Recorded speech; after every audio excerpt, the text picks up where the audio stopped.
ಜಗಳ ಗಂಟಿ ಪತ್ನಿಯ ಕತೆ ಇದು ಘನಘೋರ. ಹೊಗಳಲು ಮಾಡುವಳು ಕೊಂಕು ತೆಗೆದು ಸ್ವರ. ತೆಗಳಲು ಕೇಳುವುದೇ ಬೆರಶೂರ ವೀರ ಸಮರ. ಏಗುವುದು ಹೇಗೋ ಪತಿರಾಯ ಇಂಥ ಚಂಡಿಯರ. ಜಗಳ ಗಂಟಿ ಪತ್ನಿಯ ಕತೆ ಇದು ಘನಘೋರ. ಹೊಗಳಲು ಮಾಡುವಳು ಕೊಂಕು ತೆಗೆದು ಸ್ವರ. ತೆಗಳಲು ಕೇಳುವುದೇ ಬೆರಶೂರ ವೀರ ಸಮರ. ಏಗುವುದು ಹೇಗೋ ಪತಿರಾಯ ಇಂಥ ಚಂಡಿಯರ. ಸಾರದು ಚೆನ್ನಾಗಿದೆ ಎಂದರೆ ಯಾಕೆ ಎಂಬ ಸಂಶಯ. ಸಾಂಬಾರು ಚೆನ್ನಾಗಿಲ್ಲ ಎಂದರೆ ಬಿಸುತು ಪಾತ್ರೆಯ. ಮಾಡುತ್ತದೆ ಸದ್ದು ಗದ್ದಲ ಇಲ್ಲ ಬಗೆ ನೆಮ್ಮದಿಯೂ. ನೀನದು ಚೆನ್ನಾಗಿರುವೆ ಎಂದರು ಆಗದ ಪತ್ನಿಯೂ. ಸಾರದು ಚೆನ್ನಾಗಿದೆ ಎಂದರೆ ಯಾಕೆ ಎಂಬ ಸಂಶಯ. ಸಾಂಬಾರು ಚೆನ್ನಾಗಿಲ್ಲ ಎಂದರೆ ಬಿಸುತು ಪಾತ್ರೆಯ.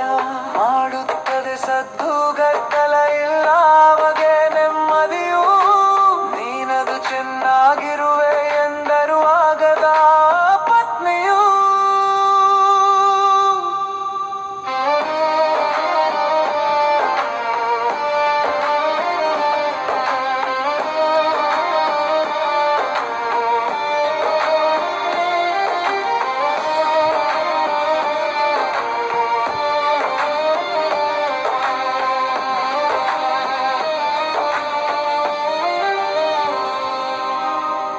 ಚೆನ್ನಾಗಿಲ್ಲ ಸೀರೆ ಧರಿಸಿದ್ದು ಎಂದರೆ ಕೋಪ ಪ್ರತಾಪ.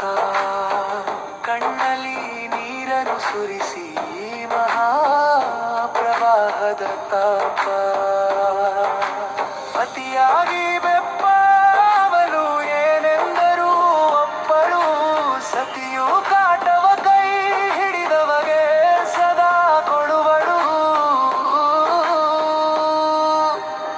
ಚೆನ್ನಾಗಿಲ್ಲ ಸೀರೆ ಧರಿಸಿದ್ದು ಎಂದರೆ ಕೋಪ ಪ್ರತಾಪ.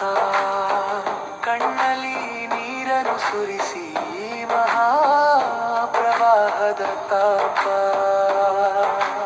ಅತಿಯಾಗಿ ಬೆಪ್ಪವಲು ಏನೆಂದರೂ ಒಪ್ಪಳು. ಸತಿಯು ಕಾಟವ ಕೈ ಹಿಡಿದವಗೆ ಸದಾ ಕೊಡುವಳು.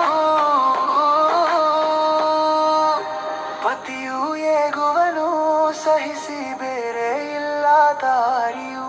ಕಟ್ಟಿಯಾಗಿದೆ ಸೆರಗಿನಲ್ಲಿ ಕೆಂಡ ಮೈಯೆಲ್ಲ ಊರಿಯು. ನುಂಗಲಾಗದ ಉಗುಳಲಾಗದ ಬಿಸಿ ತುಪ್ಪವು. ಹೊಂದಿ ಬದುಕಬೇಕಿದೆ ಎಲ್ಲಿದೆ ಅನಿಯ ದಾರಿಯು. ಪತಿಯು ಏಗುವನು ಸಹಿಸಿ ಬೇರೆ ಇಲ್ಲ ದಾರಿಯು. ಕಟ್ಟಿಯಾಗಿದೆ ಸೆರಗಿನಲ್ಲಿ ಕೆಂಡ ಮೈಯೆಲ್ಲ